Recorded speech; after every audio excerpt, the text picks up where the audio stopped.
জলমগ্ন সড়ক পার হওয়ার চেষ্টা, কিন্তু শেষ রক্ষা হয়নি। মাঝ রাস্তায় বন্ধ হয়ে যায় মোটরসাইকেল। একই অবস্থা আজিমপুর সড়ক ব্যবহারকারীদের।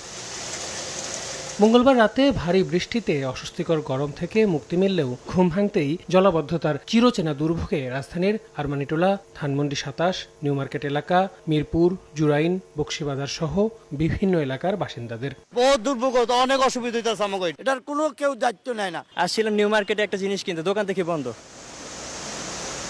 দুর্গাপূজার ছুটি থাকায় সড়কে যান চলাচল কম থাকলেও জরুরি প্রয়োজনে কর্মক্ষেত্রে কিংবা ছুটিতে বাড়ির উদ্দেশ্যে রওনা দিয়ে বিপাকে পড়েন অনেকে। রিকশা, ভ্যানে কিংবা পানি মাড়িয়ে পথ পার হন তারা। ইঞ্জিনে পানি ঢুকে বিকল হয়ে পড়ে বেশ কিছু গাড়ি।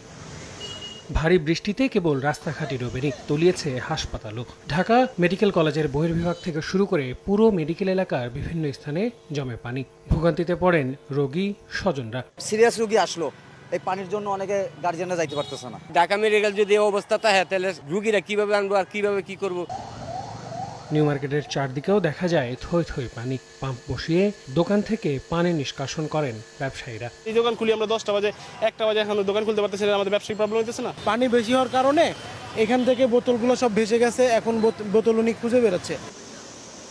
আবহাওয়া অফিস জানায় বঙ্গোপসাগরে সৃষ্ট লঘুচাপের কারণেই এই ভারী বৃষ্টি, যা আরও 3 দিন অব্যাহত থাকবে। পশ্চিম মধ্য বঙ্গোপসাগরে গতকাল সন্ধ্যার সময় একটি লঘুচাপ তৈরি হয়েছে এবং এই লঘুচাপ আজকের সকালে সুস্পষ্ট লঘুচাপে পরিণত হয়েছে। আগামী 3 দিন পর্যন্ত এইরকম বজ্র মেঘ এবং অন্যান্য মেঘমালা তৈরি বাংলাদেশের অভ্যন্তরে অব্যাহত থাকবে।